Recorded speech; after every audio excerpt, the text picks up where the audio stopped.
Bentar, saya record dulu. Oke.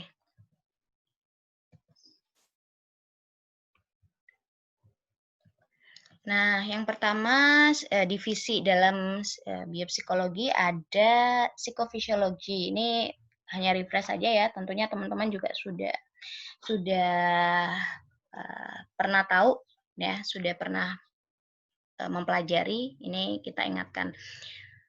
Nah, psikofisiologi bisa dibaca ya, mempelajari hubungan aktivitas fisiologis dengan perilaku manusia. Nah, artinya ini adalah subkajian atau divisi dalam biopsikologi yang dia mempelajari hubungan antara aktivitas fisiologis dan proses psikologis. Subjeknya adalah manusia. Diingat-ingat teman-teman, mengingatkan kembali ya, karena subjeknya adalah manusia, ya. Ini ya, di sini ada tulisannya perilaku manusia. Karena subjeknya adalah manusia, maka prosedur pencatatan, prosedur asesmen itu biasanya bersifat non-invasif, ya. Artinya tidak ada aktivitas fisiologisnya itu dicatat dari taraf permukaan tubuh. Jadi tidak sampai ada memasukkan benda atau memasukkan cairan atau memasukkan sesuatu ke dalam tubuh. Jadi non-invasif. Ya, tidak ada intervensi yang sampai masuk ke dalam tubuh manusia. Nah, misalnya ini, bagaimana sih mekanisme kerja otak ketika tidur? Nah, contohnya metode pencatatannya atau metode asesmen psikologisnya ya EEG ya, bagaimana gelombang otaknya itu dilihat, kan tidak sampai masuk ke dalam tubuh gitu ya. Kemudian melihat pergerakan mata ya, eye movement-nya seperti apa, lalu ngecek tegangan otot ya, muscle tension-nya seperti apa. Kemudian aktivitas sistem saraf otonom, dilihat detak jantungnya, tekanan darah diukur gitu ya. Terus dilihat pelebaran pupilnya ya, dilihat apakah pupilnya membesar atau mengecil malahan. Kemudian aliran listrik di kulitnya. Jadi seperti itu. Ya. Ini contohnya bisa dilihat ya, ada gambarnya. Jadi pencatatannya atau metode asesmennya itu di taraf permukaan. Jadi tidak sifatnya non-invasif. Jadi tidak memberikan intervensi masuk ke dalam tubuh gitu ya. Nanti akan ada perbedaannya. Itu kalau psikofisiologi. Kalau fisiologi psikologi itu apa sih ya? Hampir mirip-mirip ya. Nah, ini bisa dilihat mempelajari dasar mekanisme neural perilaku dan manipulasi perilaku secara neural. Nah, ini berarti bagian dari ilmu biopsikologi atau divisi biopsikologi yang dia mempelajari dasar mekanisme neural perilaku dan manipulasi perilaku secara neural. Ya, biasanya ini berhubungan dengan riset-riset ya, atau eksperimen, riset eksperimen, kemudian subjeknya hampir selalu hewan, ya, kebanyakan hewan, meskipun tidak menafikan ada subjeknya yang manusia, tapi itu sangat dibatasi, ya, dan biasanya dilakukan di lab secara terkontrol, karena dia fokusnya untuk melihat manipulasi, jadi ada manipulasi gitu ya. Nah, ini kalau di sini dicontohkan ada skizofrenia, ya. Jadi bisa jadi diberikan listrik gitu ya, dimasukkan atau beberapa impuls listrik dimasukkan, dilihat gimana aktivitas otaknya. Nah, ini termasuk yang dibatasi kalau untuk subjek manusia. Kalau fisiologi psikologi biasanya dia dilakukan dengan metode eksperimen yang sangat terkontrol, biasanya di lab ya, itu agak beda sama yang tadi ya, psikofisiologi. Tuh. Kemudian yang berikutnya yang ketiga, neuropsikologi. Nah, ini mungkin teman-teman agak akrab juga ya. Nah, ini bisa dilihat ya, bisa dibaca mempelajari efek psikologis gangguan.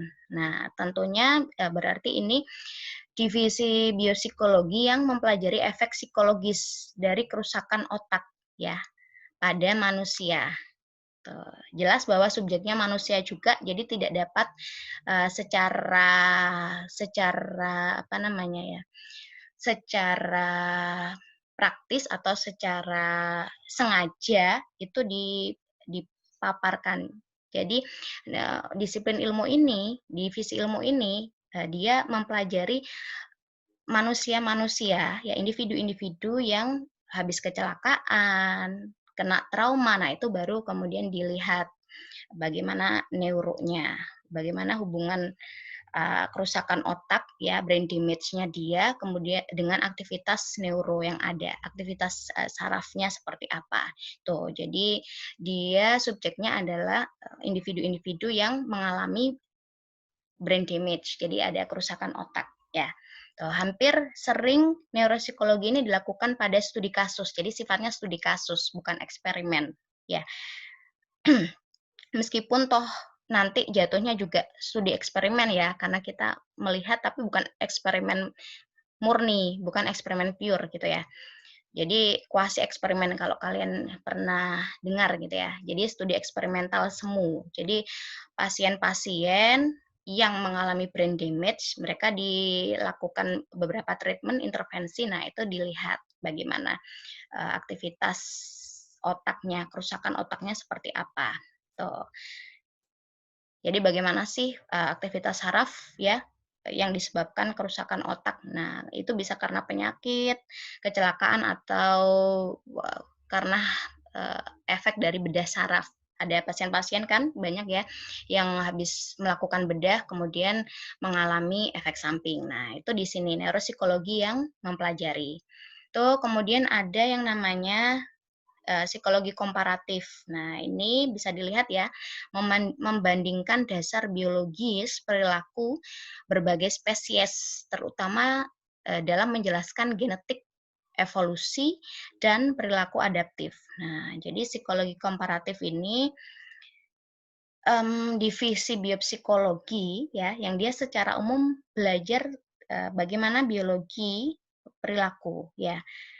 Jadi lebih ke biologi perilaku. Kalau teman-teman bandingkan dengan neuropsikologi tadi, dia lebih mempelajari mekanisme saraf ya. Ada gimana sih interaksi saraf ya, bagaimana sih hubungan otak, kerjanya otak setelah dia rusak ya, setelah mengalami brain damage, bagaimana sarafnya bekerja. Nah, itu ya. Kalau psikologi komparatif, dia lebih fokus ke biologi perilaku. Ya, jadi perilaku. Tuh. Ya, jadi membandingkan perilaku spesies, subjeknya perilaku kata kuncinya perilaku. Perilakunya spesies yang berbeda, bisa manusia dengan simpanse atau yang lain, kucing dengan tikus, atau manusia perilaku seksual manusia dengan perilaku seksual tikus, seperti itu. Ya, jadi ada perbandingan. Kita berusaha melihat membandingkan perilaku spesies yang berbeda, terutama fokusnya ini pada genetik, ya, evolusi, kemudian perilaku adaptif. Ini contohnya ini. Bagaimana sih proses belajar manusia dibandingkan dengan hewan? Jadi seperti itu, ya.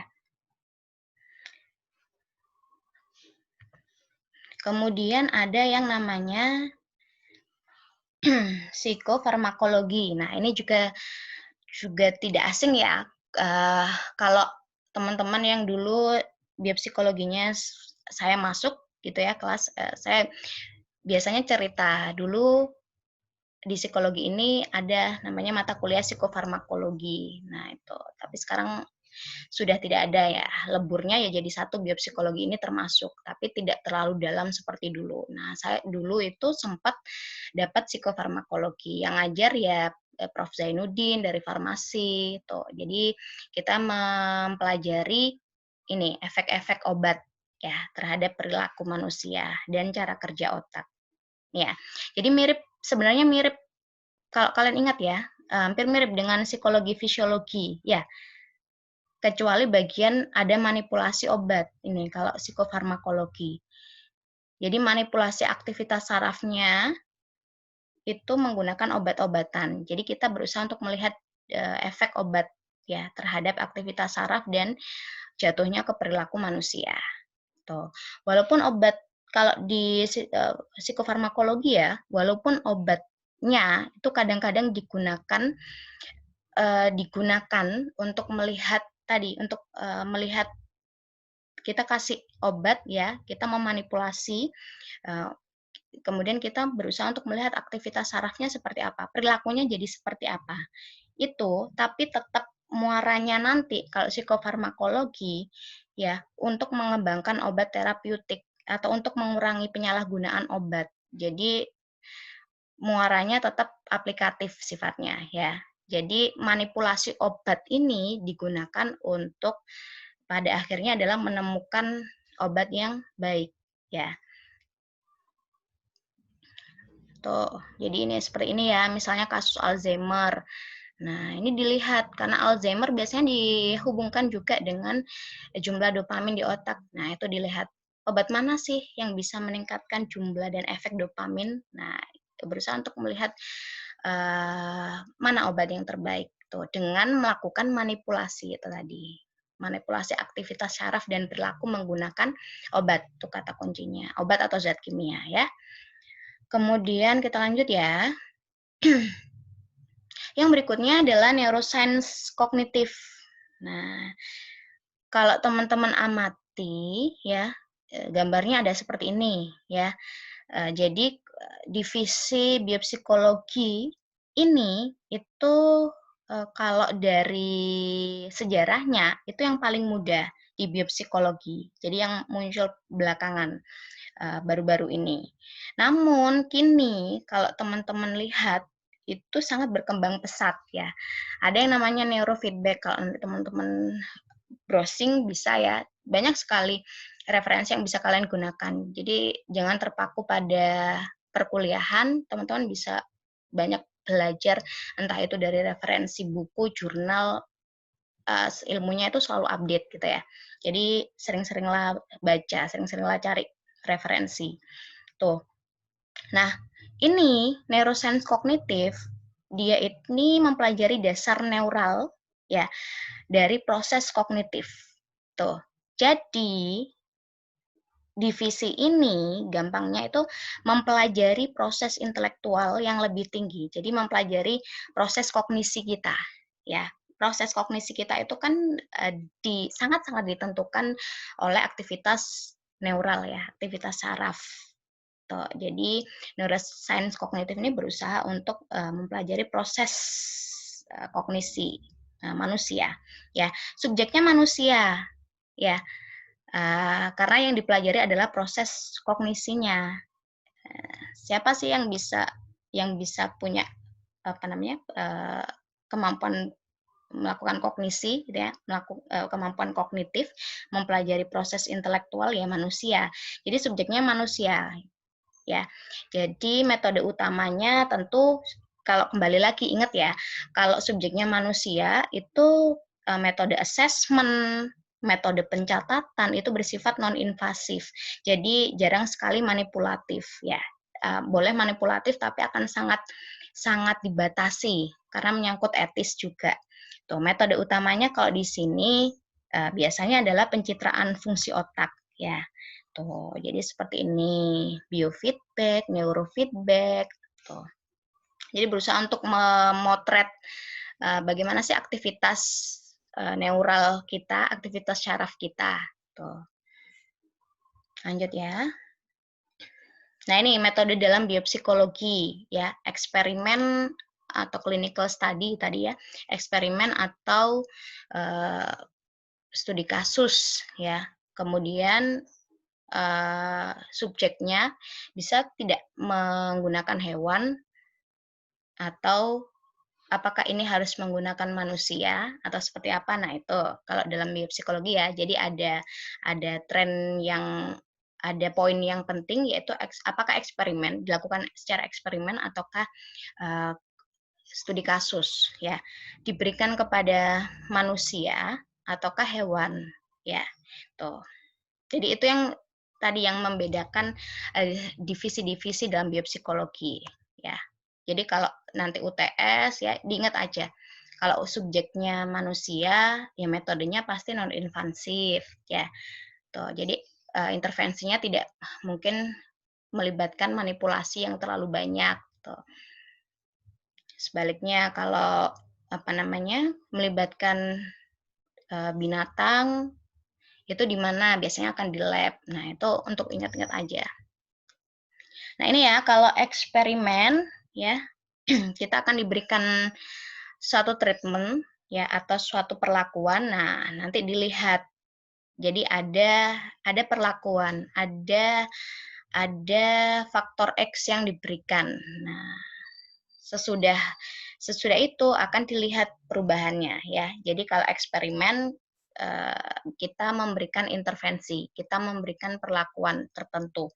Jadi sebelum perlakuan dilihat, ya, bagaimana, konsentrasinya. Misal ya, konsentrasinya kalau dalam normal, itu artinya kita harus ukur dulu, preposnya ya. Jadi kita ambil dulu baseline-nya. Kalau normal, konsentrasinya seperti apa? Baik, kurang, atau cukup. Nah, itu. Kemudian dilakukan eksperimen, kita berikan intervensi, ya. Bisa diberikan distraksi, atau bisa kita minta dia untuk, melakukan aktivitas-aktivitas tertentu. Nah, setelah treatment atau perlakuan diberikan, kita ukur lagi post test ya. Jadi kita lihat lagi. Kemudian dibandingkanlah baseline tadi yang di awal tesnya atau pre-testnya dengan post testnya. Itu kalau eksperimen. Lalu studi kasus. Studi kasus. Nah, ini pasti sudah sudah hafal ya dengan kasus Phineas Gage ya. Jadi refresh kembali. Nih, saya yakin teman-teman sudah pernah tahu, sudah pernah baca, sudah pernah diceritain juga ya waktu ambil biopsikologi sebelumnya. Nah, ini kasus yang terkenal ya sampai saat ini tuh sangat membantu bidang medis, bidang kedokteran ya, dan juga neuro. Kita bisa tahu bahwa cedera otak ya, ada bagian otak yang rusak itu bisa mempengaruhi perilaku, bisa mempengaruhi sikap, kepribadian tuh ya. Jadi kasusnya Gage ini tuh merupakan contoh yang nyata, contoh yang sangat bagus kalau saya bilang tentang bagaimana sih ada contoh bahwa bagian spesifik otak itu bisa mempengaruhi sikap atau kepribadian seseorang. Ya, ketika rusak ya, ketika ada intervensi diberikan, ternyata sikap dan juga kepribadian kita tuh bisa berubah. Ya, nanti kalian bisa browsing sendiri, bisa baca-baca sendiri secara detail gimana sih kasus Gage ini ya. Mengingatkan aja ya, Gage ini kan dia sebenarnya mengalami cedera otak ya, karena kerjaan dia gitu ya. Jadi ada batang besi, bentuknya kayak linggis ya, ini bisa kalian lihat bentuknya seperti ini, itu menusuk dari pipi kiri ya, di belakang mata, di belakang bola mata, nembusnya di situ, sampai ke atas ya, di kepala ya, tembusnya di atas kepala. Nah, setelah kejadian ini, kalau diceritakan, bisa kalian lihat dan baca-baca juga ya, nanti bisa menambahkan kalau saya ada yang kurang. Dia itu sadar, si Gage ini sadar setelah kejadian si batang besi ini menembus ya dari pipi dia sampai ke atas kepala, dia sadar, dia bisa duduk ya, dan dia mengingat ya, dia bisa mengingat apa yang dia alami. Ya, dan ternyata dari pemeriksaan medis gitu ya, lobus frontal kirinya yang hancur. Nah, jadi dia kemudian mengalami perubahan kepribadian dan sikap. Dia jadi suka gelisah, dia menjadi orang yang berbeda lah dari yang sebelumnya. Tuh. Nah, ini sangat-sangat kasus yang sangat-sangat berperan besar gitu ya di bidang kedokteran. Tuh. Tuh, kemudian ini prefrontal lobotomi. ya. Mengingatkan saja ya, lobotomi ini kalau si Moniz ini, Egas Moniz, nah beliau ini adalah ahli bedah. Kalau teman-teman ingat, bisa dibaca juga lagi di Pinel dan sebagainya, ada biografinya juga ya. Beliau ahli bedah. Nah, menemukan menemukan intervensi lobotomi. Nah, lobotomi ini semacam operasi ya yang diberikan pada pasien skizofrenia ya. Jadi operasi bedah. Jadi uh, operasi bedah, kemudian beliau ini membuat sayatan. Jadi ada sedikit lesi gitu ya, ada pengerusakan, ada sedikit sayatan di lobus prefrontal ya. Makanya namanya prefrontal lobotomi. Nah, di situ ternyata operasi yang dilakukan ya oleh Moniz ini bisa mempengaruhi dan mengurangi beberapa simptom skizofrenia tuh ya, khususnya skizofrenia yang severe ya, yang sudah parah. Nah, tentu efeknya pun ada positif dan negatifnya. Silakan nanti dibaca lagi ya, positifnya apa, negatifnya apa. Kita lanjut. Nah, studi manusia ya. Ini kalau di manusia tentu kita bisa melihat bagaimana sih siklus seksualnya ya. Mulai dari arousal, klimaks, kemudian resolusi. Oh, ternyata seperti ini ya. Studi manusia tentu berupaya untuk memahami ya bagaimana perilaku manusia secara menyeluruh ya. Dengan demikian, dengan mempelajari manusia, satu manusia atau satu individu yang digunakan sebagai bahan riset, sebagai bahan penelitian, itu bisa digeneralisasikan pada manusia secara umum. Jadi kita bisa tahu bahwa siklus seksual ya secara umum manusia itu seperti ini. Tentu dengan jumlah subjek tertentu ya sehingga bisa digeneralisasikan dengan umum gitu ya. Kemudian siklus gelombang. Itu seperti apa sih tidur manusia itu ternyata ada siklusnya ya. Ini mulai dari persiapan diri untuk mulai tertidur ya, lalu ada respon-respon fisiologis, detak jantung ya yang tadinya kuat cepat ya melemah, melambat, kemudian masuk ke non rem ya. Di non rem badan semakin mempersiapkan untuk bobok gitu ya, untuk tidur. Di non rem itu kita masuk di gelombang delta gitu ya, temperatur mulai turun, badan sangat nyaman, masuk ke rem ya, tidur yang rem. Di rem ini ternyata pergerakan eye movement kita, pergerakan bola mata kita itu cepat ya. Tuh, dari yang tadinya sangat tenang, sangat rileks, mulai cepat, tapi cepatnya itu tidak dalam tataran otonomis ya. Jadi cepatnya itu nanti kita akan belajar tentang tidur juga gitu ya. Kemudian masuk ke mimpi ya. Fase mimpi itu terjadi bangun. Nah, dengan mempelajari individu gitu ya, kita bisa merumuskan, kita bisa memahami bahwa siklus-siklus seksual, siklus tidur itu seperti ini gitu. Nah, yang berikutnya studi hewan. Ini ya, kalau studi hewan artinya kita bisa memahami manusia ya. Kita punya pemahaman sedikit banyak itu dari eksperimen yang dilakukan pada hewan ya. Tentu dengan prosedur yang uh, yang baik gitu ya, sehingga generalisasi kepada manusia itu bisa dilakukan ya. Sorry, ini di sini internet saya agak sedikit tidak stabil, jadi mohon maaf ya nanti kalau ada yang terpotong atau ada yang tidak jelas suara saya. Nah, kalau di studi hewan kita bisa mengaplikasikan ke manusia bahwa ada bagian otak yang mempengaruhi perilaku tertentu Kalau di sini contoh lah, ambil perilaku makan, ya.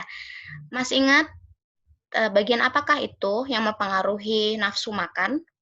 Ya, di sini sudah dituliskan ya, hipotalamus.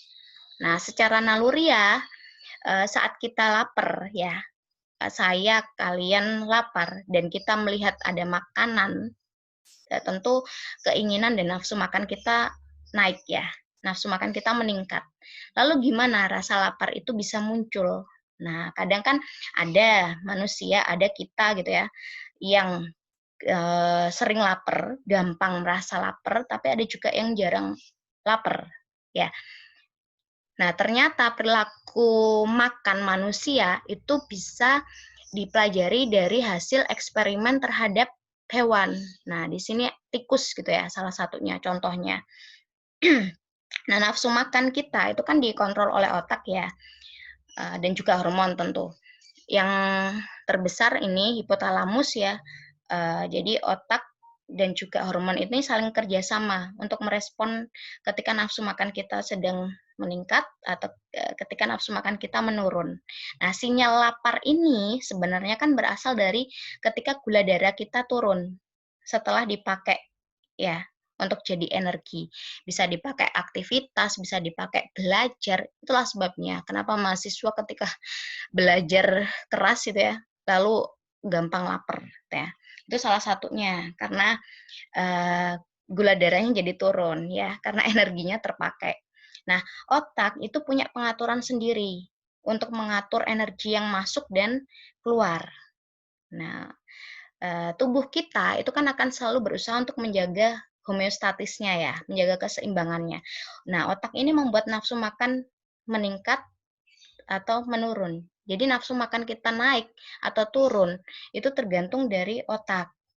Nah, ini salah satunya yang mempengaruhi adalah hipotalamus. Nah, bagian lateral hipotalamus ya, bagian yang sebelah sini, lateralnya hipotalamus itu menjadi pusat hunger center ya, pusat makan, pusat pusat lapar gitu ya. Jadi ketika bagian lateralnya hipotalamus, ya bagian lateralnya hipotalamus ini dirangsang, diaktifkan, ya ini akan menyebabkan kita kelaparan, ya. Perangsangan di sini, jadi intervensi di lateral ini ya, itu akan membuat kita makan banyak, makan banyak, makan banyak gitu ya. Nah, sedangkan perusakan di daerah ini ya, jadi daerah ini dirusak, diberi lesi, ada lesi ya, misalnya dirusak ya, itu akan menyebabkan kebalikannya, hilang nafsu makan ya.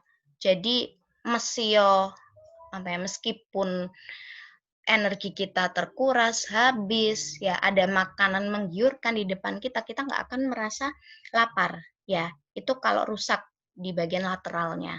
Nah, sebaliknya di ventromedial, ya, di hipotalamus bagian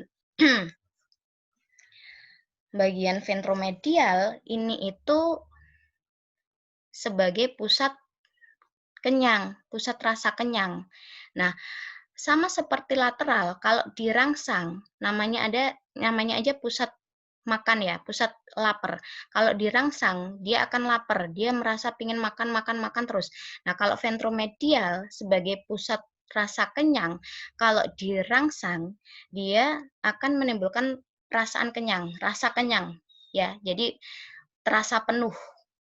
Nah, kalau ada makanan, ya tadi, makanan enak, makanan lezat, kita akan menolak, ya. Kita kita akan merasa kenyang kalau dirangsang ya. Tetapi pengrusakan ya, ada lesi ya, jadi ventromedial hypothalamic lesion gitu ya. Lesi, di sini dibuat lesi, ada rusak di bagian ini, bagian ventromedial. Nah, ini kebalikannya menyebabkan kita akan makan terus. Ya, jadi individu akan rakus gitu ya. Jadi makan, makan, makan, makan terus, craving terus, ya. Tuh, jadi seperti ini. Normalnya itu seperti ini ya. Secara normal seperti tadi yang saya bilang, otak itu akan memberikan sinyal kapan kita harus makan, ya. Kapan nafsu makan kita meningkat, kapan nafsu makan kita menurun, kapan kita ingin makan, kapan kita tidak ingin makan. Itu bergantung pada tadi homeostatis gula darah dalam tubuh. Nah, ini ada intervensi ya. Jadi lateralnya dirusak, tikus ini akan kurus ya, karena dia rusak sensor laparnya.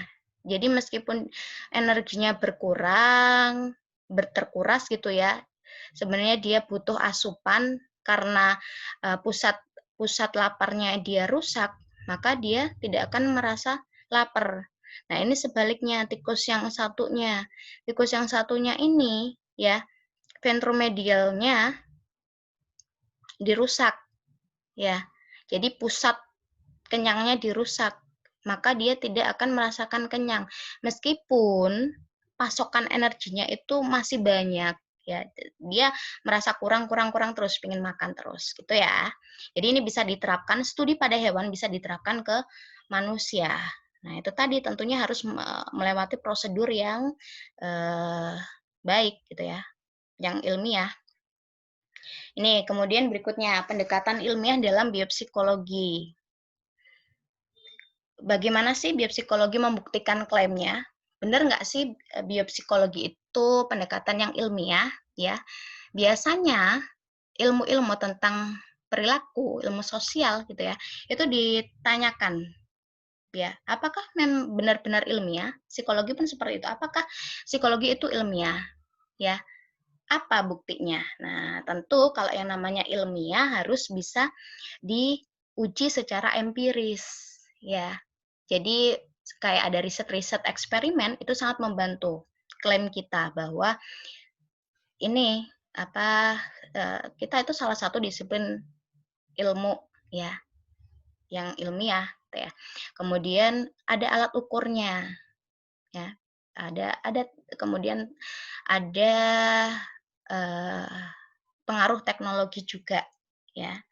Kemudian metodenya sistematis, ada perencanaan, ya, ada pra-riset, ada survei dulu, kemudian mulai eksperimen, mulai di situ ada prosedur perekaman, pencatatan, assessment, kemudian ada assessment akhir juga dilihat ada tidak perubahan, ya. Jadi secara sistematis ada perencanaan. Lalu bisa uji ulang, bisa dilakukan lagi ya, direplikasi. Tuh. Kemudian sering juga menggunakan kombinasi beberapa pendekatan. Nah, nanti teman-teman akan belajar juga bahwa biopsikologi itu salah satu disiplin ilmu yang menggunakan pendekatan eklektik. Jadi menggabungkan dari beberapa pendekatan gitu ya, dari beberapa perspektif. Nah, lalu juga menuntut kita untuk berpikir kritis. Ini jelas ya, kita bisa mengambil kesimpulan, menarik kesimpulan bahwa dari eksperimen hewan, kenapa bisa ditarik kesimpulan ke manusia? Kenapa seperti ini? Nah, tentu membutuhkan kritis ya. Dan biopsikologi itu telah membuktikan kesemuanya ini. Sehingga biopsikologi bisa mengklaim dirinya ilmiah. Itu ya. Oh, udah nih. Oke. Nah, ini diskusinya ya. Mengapa penting belajar biopsikologi?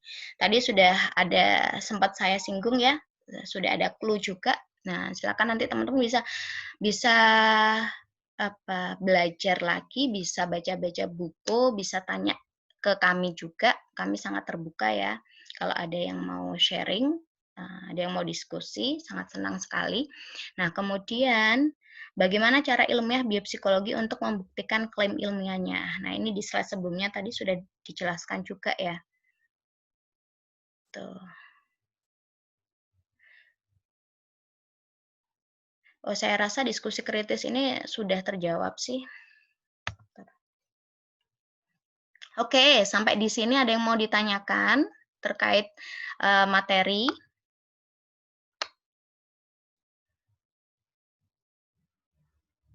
sebelum saya akan menjelaskan tentang tugasnya ya. Jadi nanti kalau teman-teman mau sharing, mau diskusi, mau ada yang ditanyakan terkait tugas, bisa di WhatsApp grup ya. Jadi di grup WA, tuh nanti kita koordinasi semuanya tentang biopsikologi di situ.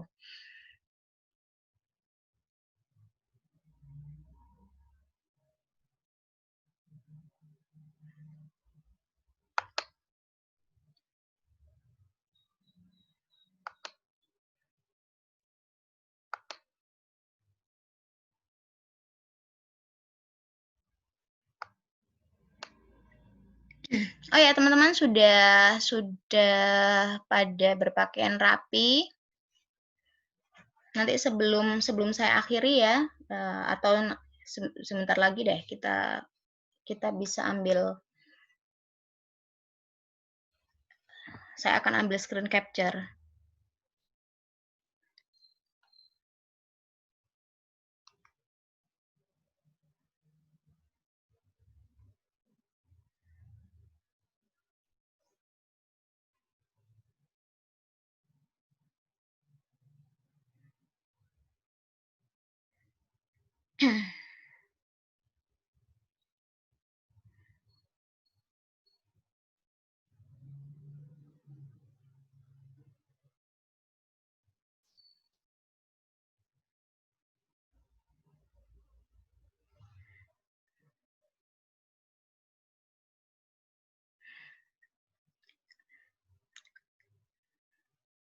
Kalau sudah siap, bisa dinyalakan ini ya, videonya, di-share videonya. Oke, Arif, ntar saya baca dulu chatnya. Scientific inference di biopsikologi ini maksudnya apa? Kesimpulan yang scientific itu dalam tataran yang seperti apa yang dimaksud?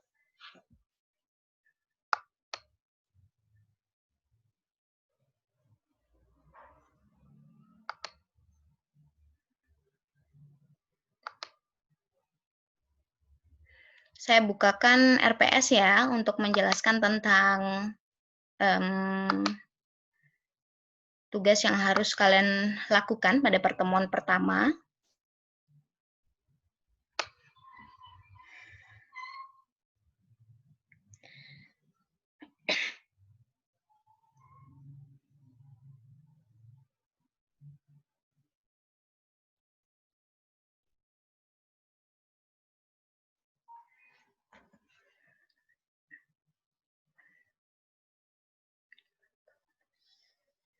Oh ya, karena kita tadi ya seperti yang saya jelaskan 2 SKS, 2 SKS kita tatap muka daring secara sinkronus.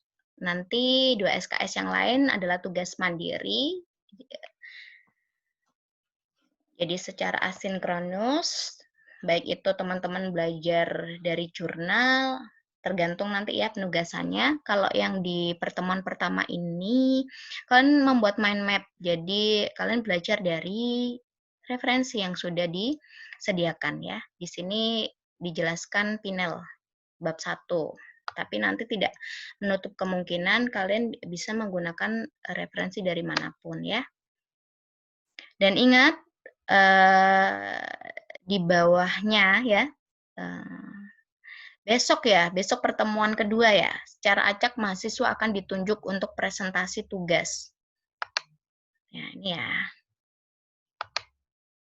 Jadi nanti sudah ditunjuk koordinator kelas belum? Rizal ya? Iya, Zal.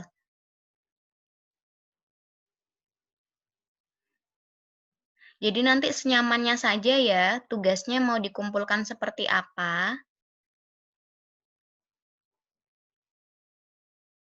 Jadi yang tidak membebani kalian.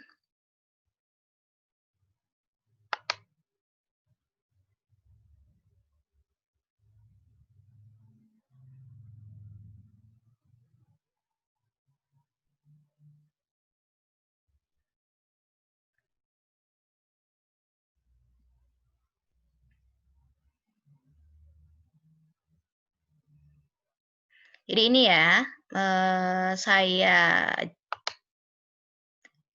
jelaskan lagi, tugas mandiri pada pertemuan pertama tanggal 6 Juli 2020, silakan teman-teman bikin mind map ya, materinya tentang perilaku manusia dan biopsikososial ya.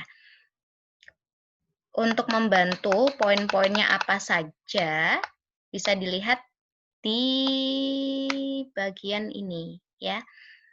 Jadi paling tidak teman-teman menjelaskan tentang definisi biopsikologi, termasuk di situ ya konsep psikologis versus fisiologi, ya, kemudian nature versus nurture. Kenapa? Dari sini kita bisa juga menyimpulkan kenapa kemudian biopsikologi itu penting, ya. Kemudian perkembangan biopsikologi, ruang lingkupnya tadi, ya, ada neuro sampai cognitive neuroscience, dan membedakan klaim ilmiah biopsikologi dan juga bad science ya. Seperti apa sih yang disebut ilmiah dan bad science? Ini mungkin bisa masuk pertanyaannya Arif tadi ya tentang kesimpulan ilmiah ya, scientific. Tapi saya kurang jelas juga tadi maksudnya yang seperti apa, konteksnya dari apa ya.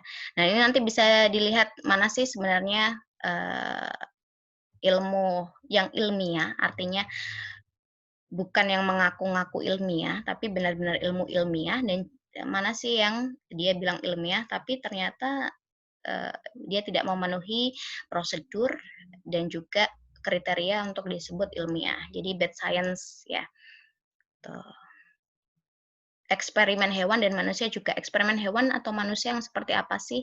Ya, yang di situ kita bisa menarik inferensi, mengambil kesimpulan, dan kemudian mengklaim dia itu ilmiah, ya, mana yang tidak tepat gitu ya. Tadi juga termasuk isu-isu, bisakah kita memahami manusia dari hewan? Nah, itu bisa dicari ya. Tadi saya sempat bilang bahwa butuh prosedur dan juga langkah-langkah yang baik, yang ilmiah, yang bisa kemudian mengklaim kita bisa menarik menggeneralisasikan ya. Itu yang seperti apa? Nah, itu bisa kalian lihat nanti. Coba dibaca-baca di chapter 1 ya, di final itu saya rasa sudah lengkap ya. Akan lebih baik juga kalau kalian menggabungkan dengan referensi lain yang juga update gitu ya, yang kredibel juga. Nah, itu ya. Kemudian tugasnya mind map itu tadi ya, besok akan dipresentasikan ya. Tuh ya. Jadi mind map-nya berisi ini ya. Tuh. Sampai di sini ada yang mau ditanyakan tentang tugasnya? Kita masih punya waktu ya. Kalau 2 SKS sampai jam 14.40 ya, kurang lebih ya. Tapi kalau sudah tidak ada pertanyaan atau sudah tidak ada diskusi, teman-teman saya persilakan untuk mengerjakan ya, karena besok kita akan presentasi tentang mind map kalian. Nanti kalau mau tanya boleh di WA ya, di WA group. Jadi medianya dibebaskan ya. Mau bikin mind map-nya seperti apa, itu terserah kalian. Yang penting kalian paham konsepnya, kalian tahu, ya ini juga buat belajar kalian nanti.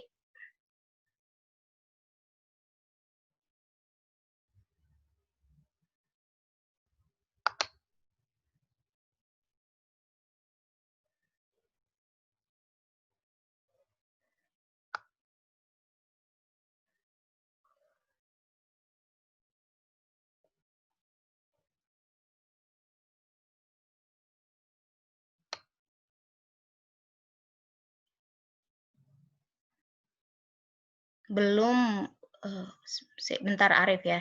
Saya kurang paham dengan contoh yang ada di buku Pinel, yang contohnya pakai mata. Coba nanti dilihat dulu ya, itu konteksnya apa gitu ya. Nah, kalau sepemahaman saya ya scientific inference di biopsikologi, ya bagaimana kemudian usaha biopsikologi untuk, bisa menarik kesimpulan yang ilmiah ya, dari riset-riset, dari eksperimen yang dilakukan. Mana sih kalian harus membedakan, mana sih yang tadi itu sepertinya masuk juga di poin yang terakhir ya, mana sih yang benar-benar ilmiah dan mana sih yang bad science ya.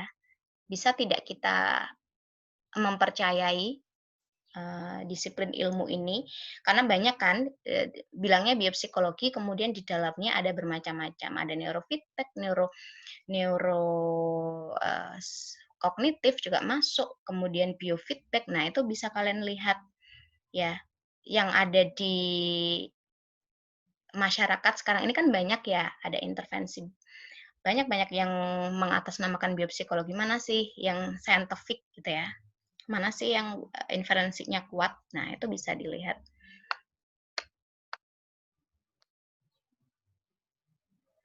Terus untuk koordinator belum ya? Ya udah berarti nanti kita langsung di WhatsApp grup ya. Kayaknya satu-satunya admin di WA grup tuh Rizal ya? Kalau saya nggak salah lihat.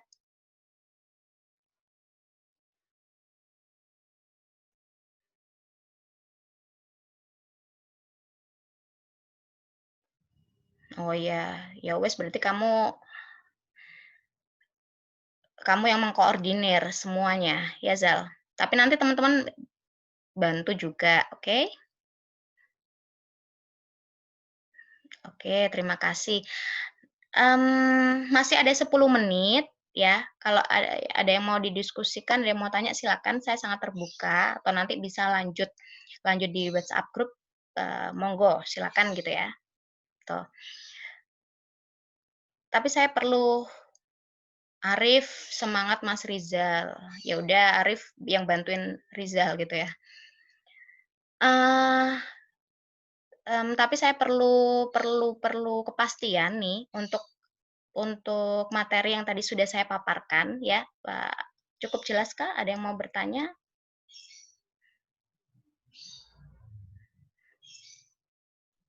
Cukup ya?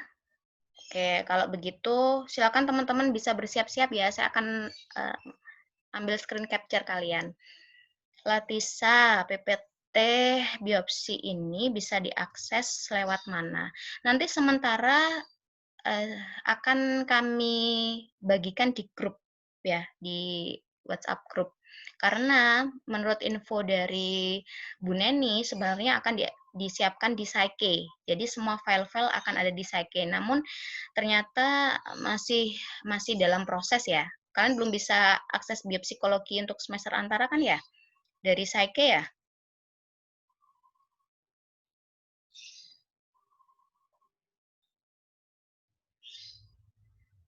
Sudah ada di Saike? Oke, karena tadi coba saya coba nanti saya cek lagi ya, karena tadi sebelumnya saya lihat masih belum ada di Saike. Nah, kemudian, kami min eee, ka kami diskusi, jadi ya sementara di WA semuanya aja. Tapi kalau sudah di Saike aja. Arif belum, Aksa sudah, ada yang sudah, yang belum. Jadi nanti nggak apa-apa deh, nanti di-share di WA ya. Nanti coba saya cermati juga di Saike. Kami cek dulu lagi ya. Kalau di Saike memang sudah ada, ya udah, kita semuanya lewat Saike. Jadi kalian bisa download semuanya lewat Saike. Kalau sudah ada Saike, berarti, untuk pertemuan tatap muka daring kita bisa dilakukan via BBB sebenarnya ya. Tapi karena tadi saya cek belum ada ya, kita pakai Zoom ya. Oke, teman-teman bisa dihidupkan videonya ya. Ini untuk presensi ya. Nanti nanti saya akan bagikan share presensi untuk mahasiswa juga ya. Silakan nanti diisi presensinya.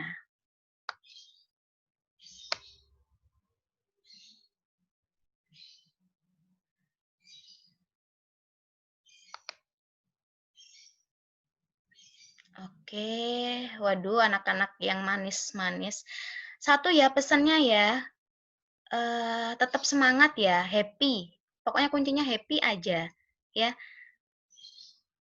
Happy, happy aja. Kalau kalian sudah happy, sudah enak dengan biopsikologi, kalian akan cinta insya Allah ya. Lupakan yang dulu-dulu dapat jelek, ya. Lupakan yang dulu-dulu, gitu ya. Pokoknya happy, enjoy aja ya. Oke, siap ya. Saya ambil. Oke, 1, 2, 3. Halaman kedua. Sorry, halaman. Page 2 ya. Oke, page 3.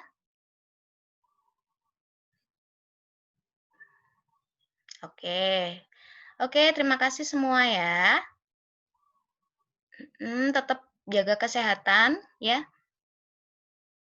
Saya akhiri ya. Wassalamualaikum warahmatullahi wabarakatuh. Selamat sore, selamat beraktivitas semua ya. Semoga pertemuan hari ini bisa bermanfaat buat kalian, buat saya juga ya. Kalau ada salah-salahnya atau ada kurangnya saya minta maaf ya. Silakan nanti kalau mau tanya apa saja terkait tugas atau materi bisa di WA ya. Jadi happy aja, enjoy aja ya. Nah, semoga biopsi kali ini kalian semangat ya, bisa sukses semua. Oke. Amin. Oke, saya end meeting ya. Ya Bu, makasih.